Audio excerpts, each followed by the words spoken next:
Good morning all of you. मैं doctor Shashibala Tiwari, assistant professor, department of history, DAV PG college Siwan.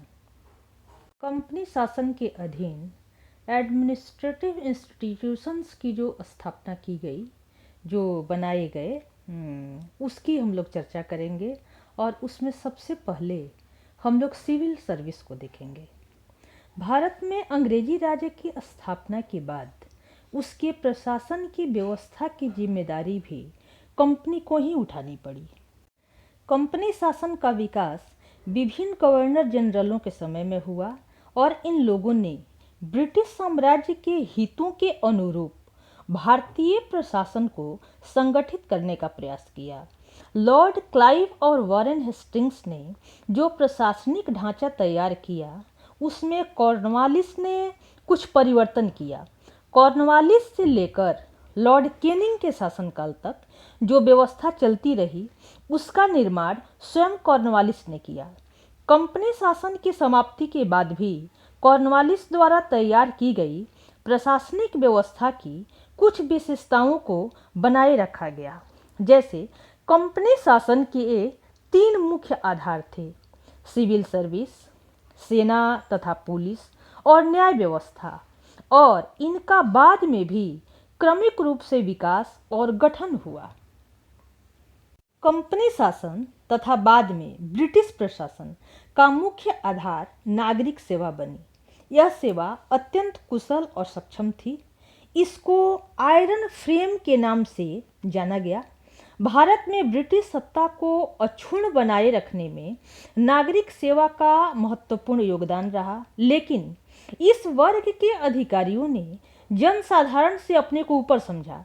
उनका एक विशिष्ट वर्ग तैयार हुआ जो अत्यंत ही दंभी और अहंकारी था तथा अपने को सामान्य जनता से अलग देखता था। बंगाल में कंपनी के राज्य आरंभ होते ही प्रशासनिक व्यवस्था की आवश्यकता पड़ी और इस समय तक कंपनी के पास यथेष्ट कर्मचारियों का भी अभाव था। जो कर्मचारी थे वे भी व्यक्तिगत हित साधना में लगे हुए थे। कंपनी को दीवानी की प्राप्ति के बाद लगान वसूली तथा असैनिक न्याय के संपादन की जिम्मेदारी भी अपने ऊपर लेनी पड़ी। इस कार्य के लिए क्लाइव ने भारतीय पदाधिकारियों का भी सहारा लिया।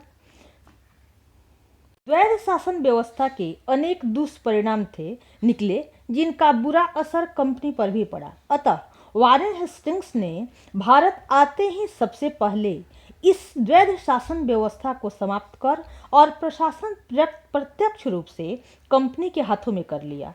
उसने प्रशासनिक व्यवस्था में कुछ परिवर्तन करने का भी प्रयास किया। इस व्यवस्था के अनुसार महत्वपूर्ण लगान और न्याय संबंधी अधिकार अंग्रेज अधिकारियों के हाथ में सौंपे गए और भारतीयों को इस प्रशासन में सबसे लोअर पोस्ट दिए गए। हेस्टिंग्स के सुधारों से भी स्थिति में कोई विशेष परिवर्तन नहीं आया और भारतीय और अंग्रेज पदाधिकारी तथा कर्मचारी असैनिक सेवा में साथ साथ कार्य करते रहे। भारत में नागरिक सेवा के संगठन का वास्तविक श्रेय लॉर्ड कॉर्नवालिस को दिया जाता है। भारत आते ही उसने एक स्वच्छ और सुदृढ़ प्रशासनिक व्यवस्था स्थापित करने की कोशिश की। उसने कंपनी के कर्मचारियों में व्याप्त भ्रष्टाचार को रोकने के लिए प्रभावशाली कदम उठाए। सेवा संबंधी निश्चित नियम बनाए गए। कर्मचारियों में व्याप्त भ्रष्टाचार को रोकने के लिए वेतन में वृद्धि की गई। जैसे निम्न श्रेणी के जो कर्मचारी थे उनको 300 से 500 रुपये प्रति माह वेतन देने की व्यवस्था की गई। कलेक्टर का वेतन 1500 रुपया प्रति माह निश्चित किया गया। इसके अतिरिक्त वह वसूल किए गए लगान का 1% भी अतिरिक्त वेतन के रूप में अपने को ले सकता था, प्राप्त कर सकता था। अपने इन कार्यों द्वारा कॉर्नवालिस ने नागरिक सेवा को सुदृढ़ और प्रभावशाली बनाया। नागरिक सेवा के क्षेत्र में कॉर्नवालिस की एक महत्वपूर्ण उपलब्धि थी इस व्यवस्था का यूरोपीयकरण करना। इस सोची समझी योजना के अंतर्गत भारतीयों को धीरे धीरे सभी महत्वपूर्ण प्रशासनिक पदों से अलग रखने तथा उनकी जगह पर बड़ी संख्या में अंग्रेज पदाधिकारियों को नियुक्त करने की नीति अपनाई गई।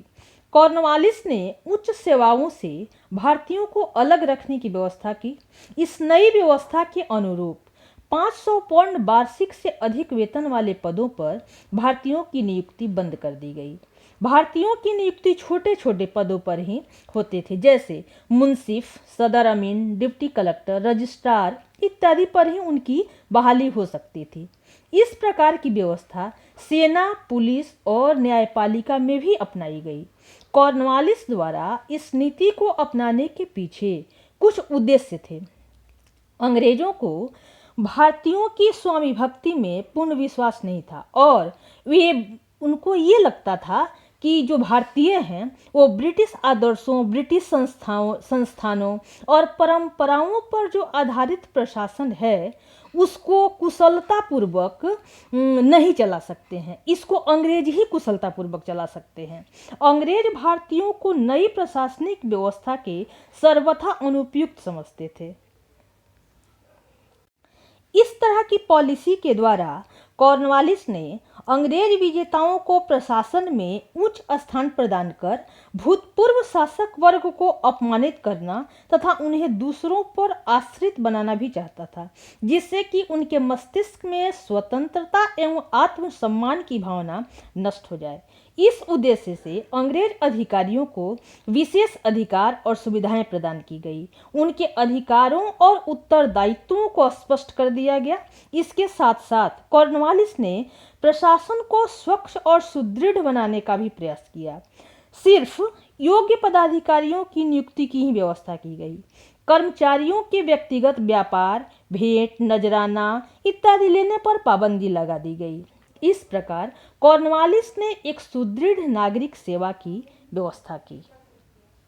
लॉर्ड वेलेस्ली के समय में नागरिक सेवा में कुछ सुधार लाने की और प्रयास किए गए। वह इस बात से चिंतित था कि यद्यपि कंपनी के अंग्रेज पदाधिकारियों को विस्तृत प्रशासनिक अधिकार प्रदान किए गए थे, परंतु उन्हें पर्याप्त प्रशासनिक शिक्षा नहीं दी जाती थी।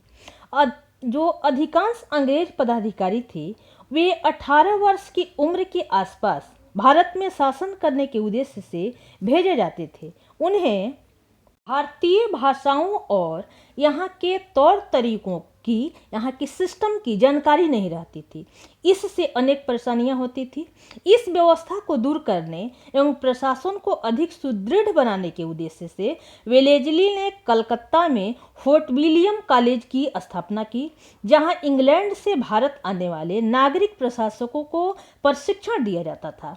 उनके लिए 3 वर्षीय व्यापक प्रशासनिक शिक्षण की व्यवस्था की गई। लेकिन वेलेस्ली की इस कार्यवाही से कंपनी के निदेशक जो थे वो असंतुष्ट हो गए। उन्होंने कॉलेज को प्राच्य भाषाओं का स्कूल बना दिया। यद्यपि वेलेस्ली की इच्छा पूर्ण नहीं हो सकी, फिर भी उसकी नीति से कंपनी का संचालक मंडल जो था वो सहमत हो गया। इसलिए नागरिक सेवा के प्रशासनिक पदाधिकारियों को प्रशिक्षित करने के उद्देश्य से 1806 ईस्वी में इंग्लैंड में हेलीबरी नामक स्थान में ईस्ट इंडियन कॉलेज की स्थापना की गई। यहाँ पर प्रशिक्षण के लिए 2 वर्षीय पाठ्यक्रम की व्यवस्था की गई और इस कॉलेज की स्थापना का उद्देश्य वैसे पदाधिकारियों को तैयार करना था जो निश्चित आदर्शों की पूर्ति कर सकते थे।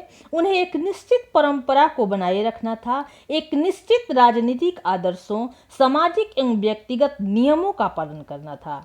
आरंभ में इस कॉलेज में प्रवेश की जो उम्र थी, सीमा थी, वो 15 वर्ष रखी गई। लेकिन 1833 में प्रवेश का मिनिमम जो एज था वो 17 और मैक्सिमम 21 वर्ष कर दी गई। इस कॉलेज ने योग्य प्रशासनिक पदाधिकारियों को तैयार किया और जिनके बल पर अंग्रेज भारत का शासन वर्षों तक चलाते रहे। लॉर्ड विलियम बेंटिक के समय में नागरिक सेवा में फिर कुछ महत्वपूर्ण परिवर्तन किए गए। बेंटिक प्रशासनिक सेवा में भेदभाव का पक्षपाती नहीं था। वह कॉर्नवालिस तथा उसके बाद के गवर्नर जनरलों द्वारा अपनाई गई प्रशासनिक सेवा के यूरोपीयकरण की नीति से सहमत नहीं था। इसके अतिरिक्त भारतीयों को उच्च प्रशासनिक पद देने से कंपनी के खर्च में भी बचत होती, क्योंकि कम वेतन पर ही इन्हें बहाल किया जा सकता था।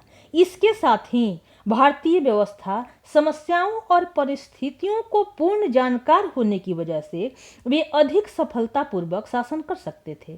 साथ ही इस व्यवस्था से अंग्रेजों को भारतीयों के एक ऐसे वर्ग का समर्थन एवं राजभक्ति भी प्राप्त हो सकती थी।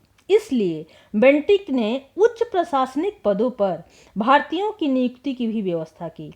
भारतीयों को प्रशासन में जो सबसे ऊंचा पद प्रदान किया गया वो सदर अमीन का था, जिसका वेतन 700 रुपया प्रति माह था।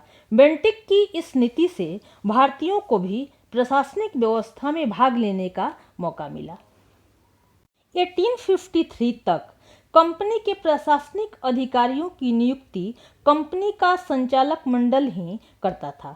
वे अपने प्रिय पात्रों और प्रभावशाली व्यक्तियों के संबंधियों को महत्वपूर्ण प्रशासनिक पदों पर बहाल करते थे। इस व्यवस्था में योग्यता के लिए बहुत कम स्थान था। अतः ब्रिटिश संसद ने भारतीय नागरिक सेवा को अधिक कुशल एवं सुदृढ़ बनाने के उद्देश्य से 1853 के चार्टर एक्ट के द्वारा कंपनी के संचालकों से प्रशासनिक नियुक्ति का अधिकार वापस ले लिया। भारतीय नागरिक सेवा में नियुक्ति के लिए प्रतियोगिता परीक्षा की व्यवस्था की गई और इस परीक्षा में उत्तीर्ण व्यक्तियों को ही प्रशासनिक पदों पर नियुक्त करने की व्यवस्था की गई। 1855 में पहली प्रतियोगिता परीक्षा लंदन में आयोजित की गई और हेलीवरी का कॉलेज भी 1857 में बंद करवा दिया गया।